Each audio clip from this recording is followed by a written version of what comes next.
Hi guys, it's Hugo and welcome back to another video. Today is the Bookish Advent Calendar day number 11, and today, as you can see by the title, I will be reacting to 1-star reviews of my favorite books of this year. So my 5-star reads I will read and react to some of the 1-star reviews and see what I think about. So I decided to choose just a couple of it, so it won't be very long, and then a couple of on each of the books. So let's start with One Dark Window by Rachel Gillett. This is the first on the Shepherd King series. I gave it 5 stars. I have a review on my Bookstagram if you want to check it. But let's see if I can put my 1-star reviews. Okay, it has 280. Let's see if we find a new ones. Okay, this one is not that bad. If we can start with this one, was the first. DNF at 205. I'm sorry, y'all. I can with this book. I wanted so badly to love it, but the more I try, the more it disappoints me. Reasons why I dislike it. My expectations were too high. I saw many people love this book, so many positive reviews for this, and it did make my expectations rise unrealistically high. I comprehend this part because I am a person who goes with sometimes high expectations or ideas of a book is what it's about. But when I think about reviews, I tend to look for people who I trust, who are afraid to share books they don't like, because I don't tend to trust a person who only says loves every single book he reads, because it doesn't give me safety to understand when he doesn't like it. Because when I see a person who says I didn't like this book and explaining why he doesn't like it, I understand why I should or should not like it or not, based on their opinion on what they didn't like. So yeah, I understand that. So let's continue. The writing had no emotion. It was written very blunt way and came across as if facts are being presented but all jumbled up, rather than a story being written. I was bored. I started to skim. It does have got YA vibes, but it's nothing impressive. 3. The world building and the plot didn't make much sense to me. I was confused. The car significant took me a while to understand. I was not impressed. The characters were boring and I didn't like anyone. I would have liked to know more about Nightmare, but stopped caring about it. Yum let me down by believing it's overhyped, but instead of forcing myself, I decided to stop and move on. I had the potential to put me in a slump. MIO, if you like Caraval, you will like this book. Yes, I see. That's one of the things I said. I like it because it was very much a Caraval vibe. Writing had no emotion. I don't know. I don't know if I agree with that. I didn't think it was very YA. I thought it was more in the new adult. They are a bit older. The world building, the plot didn't make much sense. I think it makes sense. It's a complicated plot, and definitely at 205 pages mark, you don't get a lot of the world building and the plot. It gets where the story goes. The facts being presented, yeah, I kind of see that. I understand. And I can see not being like flourish, being like straightforward.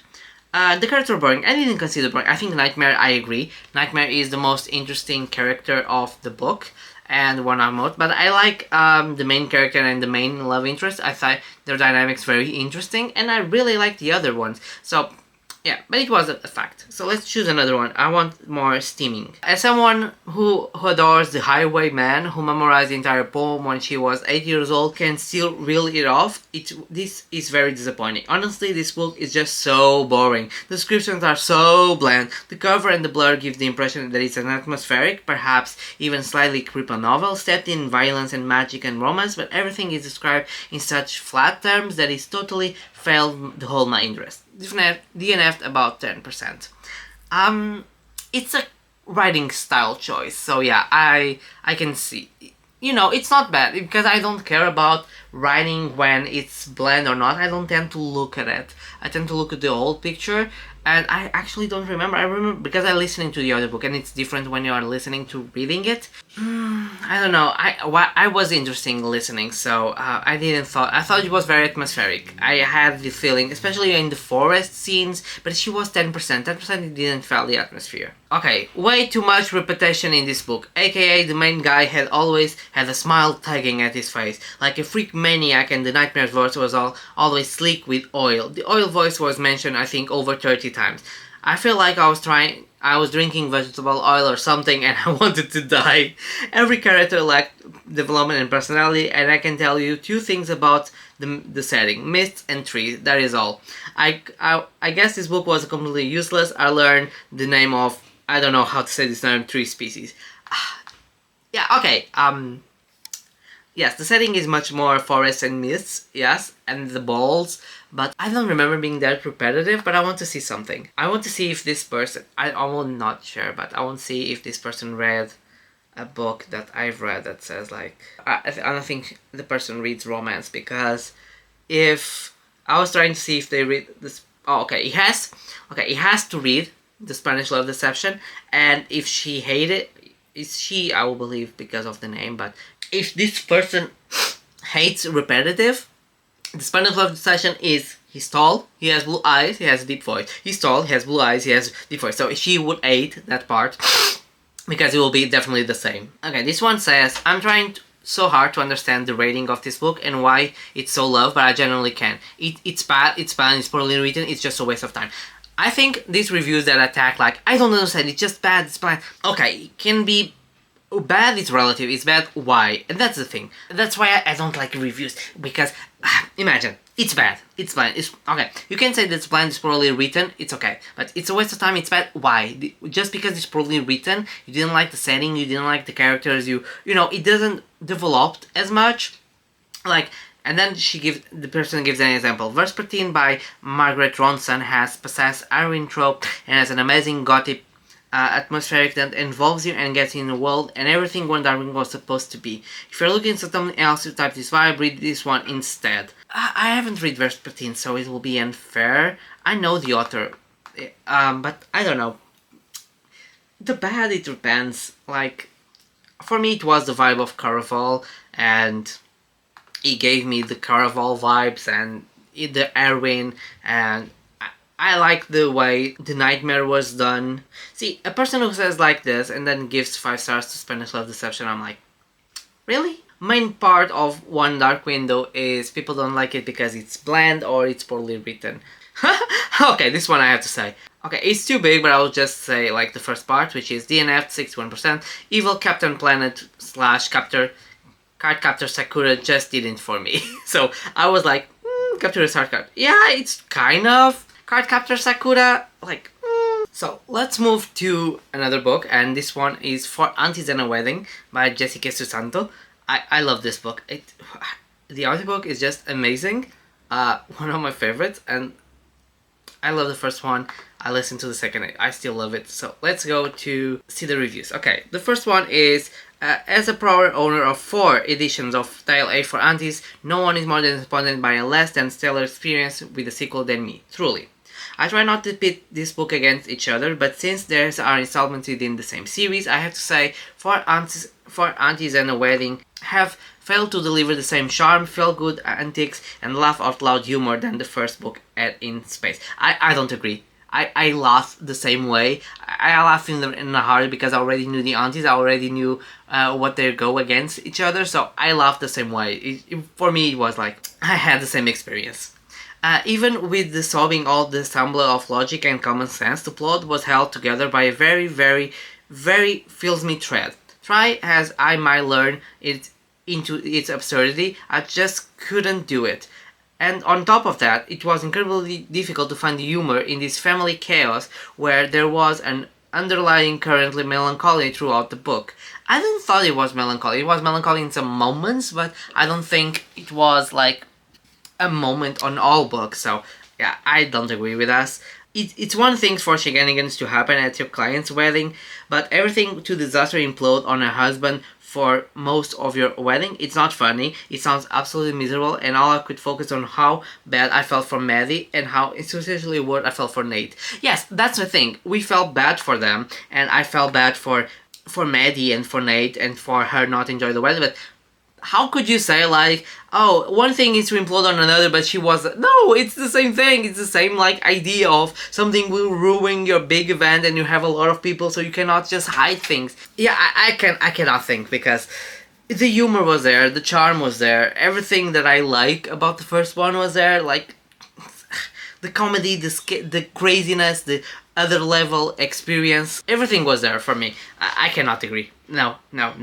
Okay, so this one is just stupid because you read a sequel to a book you gave 2.75 out of 5 because how cartoonish and ridiculous the ants were, and they were not giving any layers but instead have personalities that can be summed up with one line. They are mostly used for one-liners. This one managed to get even worse. So why read it? Like, if you don't like the first one, why read the second one? Like, this plot line would be the same, like, oh no, here will be more, and no, it doesn't make sense. Like, they assume their personalities in the first one, and they continue with the second one with jokes and the same quirkies that they were. Like, I can't.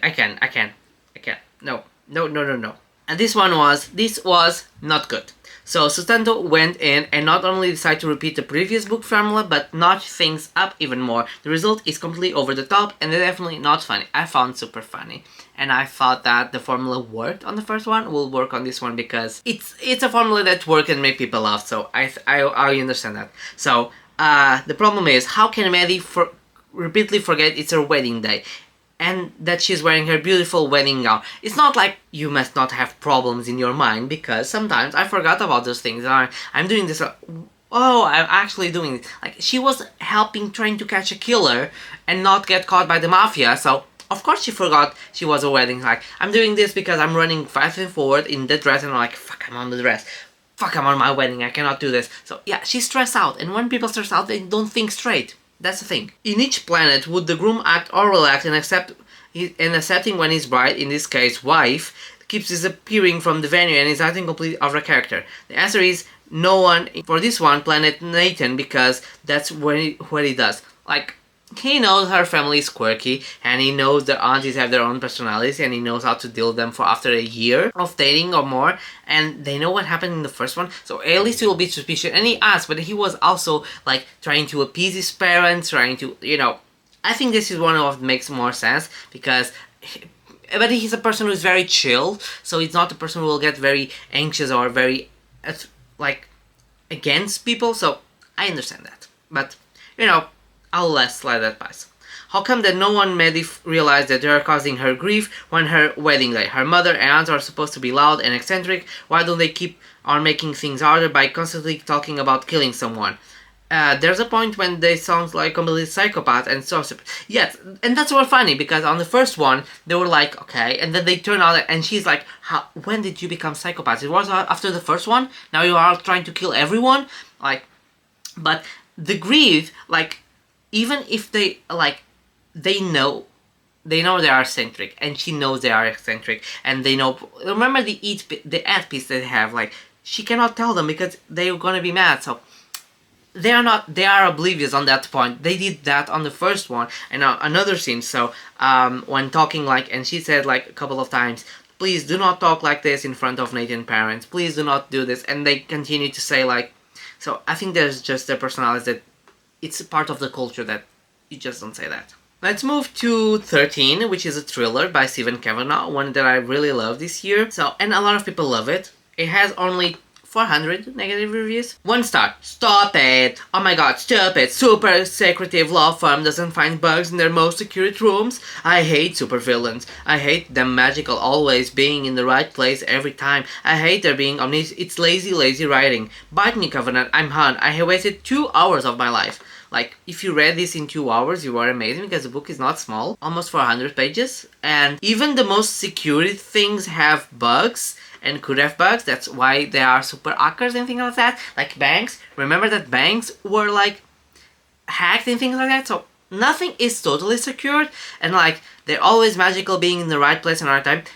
They are not in different places. Omniscient is being in 2 places at the same time. And if talking about being in the right place, it's talking being a stalker and being a villain and being someone who's trying to kill other people. Like, okay, I like to see if compare, and he also did a review for My Sister's Keeper for Jedi Pickle. An obscenity, a crime, the parents should be put in prison and slowly over the years harvested for benefit of other prisoners, only then they will get it. And they give it 1 star. That's the point of the book! The point of the book is to showcase parents like this, who do this to their children, and show them it's not correct, and the children has feelings. Like, Did you not get the book? You may be angry at the parents, that's the point of the book, but not be angry at the book! Like, and it's totally legal because they own the bodies of the children until they get 18 or emancipated, and they can use them and they can give authorization. That's the law. And that's why it should change, and that's the point of the book, to make you feel angry. I can't. This one says, the tagline is great and hooks you, but unfortunately that's all this book has. My first Steve Kavanaugh book and will be my last. I wasn't aware this was the 4th book in the Airy series, but as fine as it reads as a standalone, and a backstory is quickly mentioned and brings up to speed. So this is good. Why the 1 star? Finley is likable chap, has good sense of right and wrong. Unfortunately, all supporting casts are one-dimensional, even to the point of separating spouse making a cameo. I would imagine to tie the books together from what's gone before. So, I don't see any problem here besides the side characters, but it's not the main character, it's the side characters. I can deal with side characters being one-dimensional, like, no problem. We have a super villain who has so many skills sets, special with this special, that always one step ahead, one finger in one of many pies and contacts there are on the inside. It's just poured with. And at one point he bugs the law office, even though they have the best security up on the hill. And I mean, come on. The alien so far felt is right cartoon land. No, okay. Again, even the most security things can be bugged and can be cracked and can be hacked. Nothing is impenetrable and nothing is like impossible to break in. First. Second, that's what it makes to be a calculative person. You remember Gone Girl? In Gone Girl, she prepared everything, like, and she's not like a super villain because it's meant to be prepared. And imagine if you are a marine or something of special forces, you have a different set of skills and you can learn other skills and so many contacts. Yes, people usually have contacts for this. Scandal she has a lot of things. Like, what is the problem? It's not poorly writing. It's just a villain who is prepared. It's not just a villain who just I went kill and kills and tries to run. No, it's a killer who thinks. Maybe you don't like people who thinks because you don't like to be outsmart. Okay, I'll move on because I will be just mad at this one. So, next one. I don't know if this will break my heart, but it's The Woman in Me by Britney Spears. I love this book. I think people will love. So, yeah. First one is, from scrolling through the reviews, it seems that everyone is just reviewing bombing without reading. I really wanted to like this book, but there was nothing to it. If you want a book that makes you feel like reading a 12-year-old diary, this is a book for you. Hell, honey, let me say you, that's how Britney writes. If you follow her Instagram, this is how he writes. So this is what I feel. It felt like reading her own voice because it felt like she was writing it. Even if it's like poorly written, like, that's how she writes. She's not a writer, she's a songwriter, and she's like a singer. She's not like writing the next American novel. She's writing her story, and she wants to be like simple because she's a simple woman. Another one, important and sad story, unfortunately poor written. Britney definitely has a story to tell, and I'm happy for her she finally has a chance to share. Favorite my part was telling about the Free Britney movement. Unfortunately, I feel like she could have utilized more support with pulling her story into words. The book was poorly written, very repetitive, both in theme and in retelling on the same stories. It didn't appear to be in a specific order, but more resembles streams and unconscious and into randomness. Did you read Paris Hilton memoir? It's the same. She could have ADHD maybe, or just she trying to remember stories. And I think it was very cohesive. She like went to first beginnings and go through the story. Sometimes you go back and forth because you remember stories, but it felt very like connected. Okay, this one is a person who irritates me, and it's like, Britney did not write this. I don't believe Britney Spears wrote this book at all. Maybe she didn't. Maybe she wrote with a ghostwriter. What's the point? Also, Britney never did drugs. Okay, so what? You know more about her life than she does? Like, do you know her? Are you there? So, why should you take other people's word instead of hers and say like, oh, hers is less valid than all other people like her father who manipulated and imprisoned and enslaved her? Like, bitch, please. So, I think this one is the most cohesive and will be the last one. Like, she clearly had a rough time, which may just be one of her biggest understatements. So, I would say this book was excellent, compelling, or 5-star read. Here's why. Objectively, the book is poor. Who wrote this? Shame on you, yeah. Alternative, if Britney wrote itself, was her editor, shame on you. There was no quantity in the memory. There's a lot of information included that was irrelevant. It was a stream of consciousness word and lost the plot. There is a memoir, there is no plot that is just like her memoir, her thoughts. If I was famous, I probably wrote a book like that because I don't follow, my mind cannot follow like a linear path. I'm like that. I sometimes jump and forth in between things because I remember things, I mumble things, and I continue to talk about different things. It happens on the video, so yeah. This isn't a tell-all. She's 100% should be made to share parts of her life that she doesn't want to. But on the same token, don't promise your story and give a watered-down version. First of all, if you know the story, you know the book was supposed to be longer, but some lawyers, JT and other people, tried to shut her down, and the editor and the publisher removed pages. And in a memoir, you never remove, you add pages. So there were some involved things that she was supposed to tell, but she couldn't because of lawyer things. So, honey, get your facts straight. The book is immature, repetitive, and nonsensical. I finished, but it wasn't pretty. So at least she says it's not a judgment of Britney. So yeah, but I can't, because it's like I listen and I feel like I was reading to Britney's story by her voice. So the other one that I decided to put is Mythos, one of my most favorite audiobooks ever. And let's start with this one because I felt like this. It's pretty stupid. So everyone involved in this publication of this self-indulgent, unentertaining and tedious rag should be ashamed about this. 1. Selection. Fry seems to select Mythos based on 1. Myth legacy in modern English. Fair. 2. Homoerotic content. What the fuck? So, someone who feels like a little bit homophobic? Because, it's because there's a lot of myths there that doesn't have any homoerotic connotation. So, I don't see the point. Then, it's about mythos. So, it's about the gods. It's not about the heroes. That's why he wet the heroes then. And then Troy. So, it's the beginning of the heroes' age. The stories before Hercules and before everyone. It starts with Gaia and Kronos and Zeus and the Titans. So, no, darling, no. If you're homophobic, that's on you. But, no. Second, writing. This is probably the worst book ever written. Fry seems to delight in using 50 words. Where I will do, he uses more cliches than Jasmine Jenna's on the match of the day. His metaphors are smiles often than make sense. His description and imagery are reminiscent of the George's creative writing essay. 3. Character formation. Yes, this is fantasy and tales, short, but Fry writes every single character like they are in English gentry. Humor. Unfortunately, this book tries to be very funny and ends up falling shorter than a good edit will render, and that's fucking short. Maybe this book should be suitable for children if it wasn't for all the carry-on sexual innuendo. I didn't enjoy this, and while reaching at the end, it proved one of the most difficult achievements.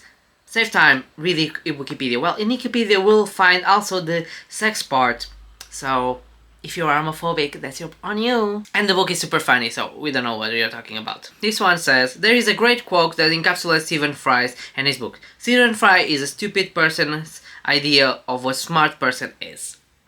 This book and his other books are superficial and a chore to read. Here's just another overrated guy with an English accent. So you have have something against people with English accent? Or just because he's, I don't know, because it feels like you don't even have a photo, so you feel like you're very scared. Yeah. A bit of long and exhausting read, to be honest. I didn't thought that. I thought it was like, he wrote that because a lot of part is Heracles' story, but this one feels very fresh and very fast because the myths are very small. The writing style is the biggest selling point of this novel, and it's Stephen Fry's charismatic and unique voice that leaps from the pages. And there's a lot of fascination in the stories told in this book. Unfortunately, this book takes ages laying the background before each and every story, not telling us who character X is, but also providing us a massive detail, every single family member of that particular character. Yes, and it told that, I believe, at least on the On the audiobook, he says something on the lines, I will try to lay down, but you don't need to know all the relationships. It's just to make a sense of who is connecting to who, and, you know, for people who more enjoy. Because that's the thing. People are like, oh, this is like too complicated. Oh no, this is too simple. Well, he wrote the book for all people. For people who love and know a lot of mythology. For those who doesn't know anything and try to learn a little bit. Yeah, so these are some of the 1-star reviews of my favorite books this year. Some of them make sense. Some of them are just stupid. I would say this. Some of them are just, nah, it doesn't make any sense for what you're saying. But, well, it's opinion, you have to validate that. You know, it's our opinions, but yeah. Tell me in the comments what is your most unpopular opinion. Like, subscribe, hit the notification bell. Hope you are enjoying this advent calendar with a lot of videos. I'll have reading sprints on Fridays as always, and I have the book club links down below if you want to join us for next year's reads, okay? I hope you guys enjoyed, and I'll see you tomorrow with another video, okay? Bye!